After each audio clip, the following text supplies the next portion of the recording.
Hey everyone, just wanted to take a look at some of the strategies for the dimensions of emotional intelligence that we've been talking about and that you can actually apply to the case study. And these are just some suggestions for things that you can do starting now to kind of improve or heighten your own social and or emotional intelligence, and also kind of increase the cognitive complexity that we've been talking about.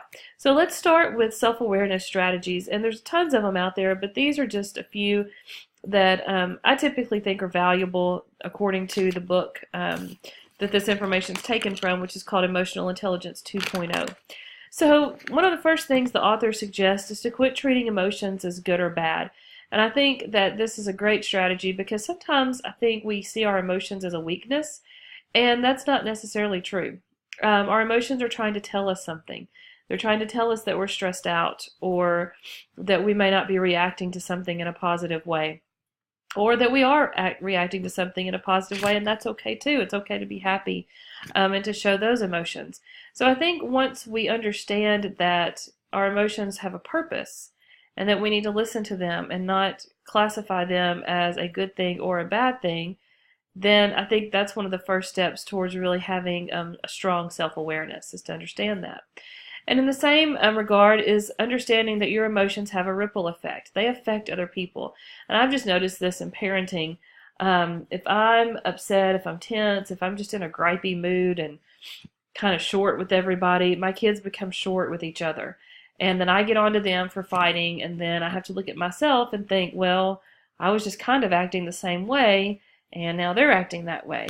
And I think we find this in families, I think we find this in the workplace and with our friends, that our emotional state is contagious. And so we really have to be aware of it and know where it's coming from, so that we can handle it and maybe it won't affect others in a negative way. Now, the positive side of it is that your happiness and positivity can be contagious as well. And that's a good thing.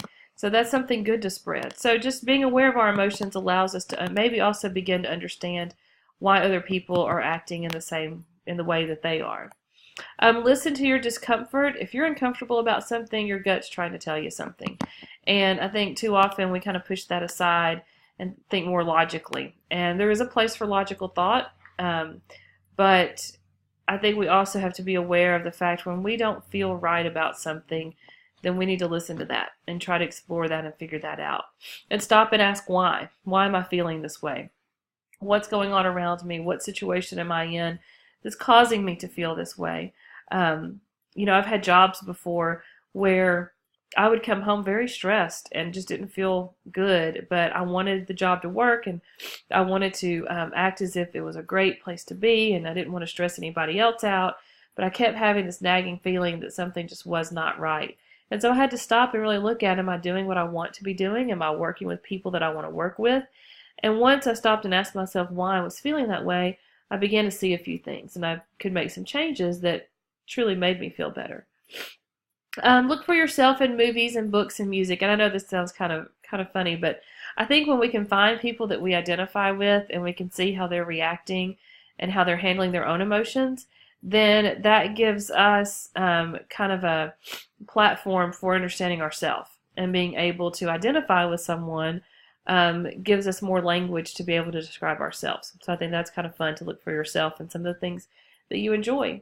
And seek feedback from other people. This is not easy to do sometimes, but I think we have to rely on other people to be honest with us and to tell us things that sometimes we don't want to hear. But sometimes it's things that we do. Someone who tells you when you're happy, when you're reacting positively, this is the impact that you have, and vice versa when you're not. So I think we do have to seek feedback from others and be willing to hear that. And know yourself under stress. This kind of goes back to the discomfort. I am a Berkman certified consultant, and Berkman is kind of like a Myers-Briggs or something, where it gives you insight into your personal behaviors. And they measure behavior based on productive behavior, which is how we behave when we're not stressed out and things are going well and we're happy and we get things done and we're successful and all of our needs are met. Then they also talk about stress behaviors and how stress behaviors are really a reflection of our needs not being met. And so when we're feeling stress instead of just thinking about the icky emotion or how we're behaving under stress, we need to think about what needs are not being met. When I think about that job that I just referenced, I had many professional needs that were not being met. I didn't have a supervisor that gave consistent feedback. I didn't have a supervisor that celebrated the wins. And that's something that's important to me, is that when you achieve something, you celebrate it and you move on. For her, things were just not quite good enough. The bar always inched up no matter how hard we tried. And that just environment was not good for me. So a lot of my needs were not being met, which then created stress. So when we look at stress, think of it as, I have a need that is not being met. And if you can identify that need and work towards having that met, then your stress behavior should go down. Okay, self-management. So how do we take care of ourselves? Once we're aware of these things, how do we take care of ourselves? Breathe. I think we forget to do that sometimes. I have a wonderful new Apple Watch. Some of you may have one as well. And it tells me when I'm not breathing. And I never realized how much I held my breath. And that just does create a lot of anxiety and stress in you. So breathing is very important. My daughter plays competitive tennis, and she is learning to breathe through serving. Like when she serves the tennis ball, how important it is to exhale and take that breath, because it does calm you down and it allows you to manage yourself better. And she has more control when she does that. Create an emotion versus reason list. So if you're facing a decision, if you're facing a situation at work or in a relationship, make a list. What's your emotional state versus what's the reason? So you're kind of looking at it from emotions versus kind of the logical side of it, and see how those things compare. Sleep is so important, and to take care of yourself just in general. And I know I don't get enough sleep, and I'm sure many of you don't either. But if you're struggling with something, don't make a rash decision. Don't behave, in a particular way. Take a night to sleep on it. Think about it, because everything looks different in the morning. Controlling your self-talk. What do you tell yourself about the situation that you're in? Are you pumping yourself up? Are you telling yourself positive things? Or is your narrative consistently a negative one? Because this greatly impacts how we communicate outward with what we tell ourselves inward. So what stories are you telling yourself about yourself? Visualization. I know that kind of gets a kind of a funny rap in a lot of psychology circles and things like that. But visualization is important, and I've heard a lot of athletes talk about it, and I think it can be true in any setting. If you have a big presentation, I know when I started doing a lot of trainings with large groups and things like that, I would often visualize myself doing it. Because if you can see yourself doing it and doing it successfully, then kind of in your mind it's already been done, and that will reduce stress and anxiety. So visualization has a great benefit towards just helping you see yourself in a different way. Oftentimes too, if you're dealing in an emotionally charged situation, if you can find someone who's not emotionally invested in it, that helps a lot, because again, they can kind of balance your emotional state with information or facts or things that maybe you haven't considered before. And then don't be afraid to learn a lesson. I had a job when I worked at Axiom. I liked it, and I liked, especially the first year I was there. The second year was a little bit tough because I had that supervisor that I didn't quite get along with. But I learned a lot of lessons from that about how to have relationships with supervisors and how to manage just myself in a variety of situations. And so I think it's important that you look for lessons in everything that you do. Okay, social awareness. So how do we, manage this dimension of social awareness? Greeting people by name. Names are hard to remember, but that makes it personal and helps you look more socially at ease. Obviously, watching the body language of yourself and other people. Are they listening? Are they not? Are they distracted? Are they not? What's the body language telling you?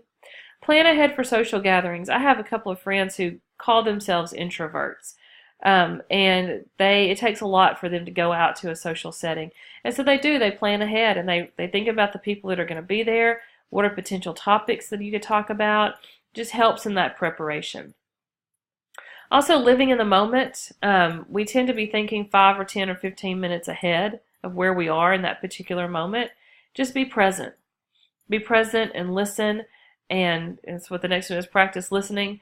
And don't think about what you might need to say next. Just, kind of let it happen and kind of see where the moment takes you. We don't have to have the next 20 minutes planned out or think ahead. Just live within that moment and see how the response works out. Understand the culture, and this is a culture of relationships, family, the workplace. What's appropriate, what's inappropriate. Make sure that you ask questions so that you can begin to understand the culture and know how to act. Look at the whole picture. Sometimes I think we just look at what's right in front of us and, we don't see the forest for the trees. And so make sure that what you're looking at is bigger than what you are. So what's the greater impact that's being made by a conversation or relationship that you have in that moment? And then try to figure out the mood of the room. The room can be anything. It can be an actual room with people. You walk into a meeting. You go into a family situation. What's the mood? Who's talking to whom? Does it feel tense? Does it feel happy?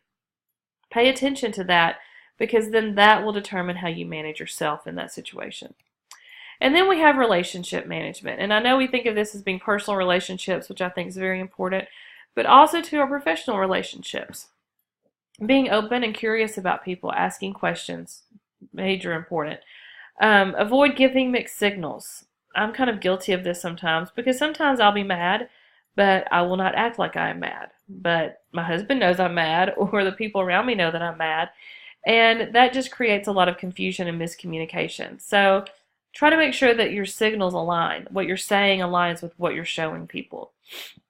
Remember the little things. It's not always the big things that matter. Oftentimes it's remembering the little things, the things they like, foods they like, examples they've given you about things. That shows that you're paying attention.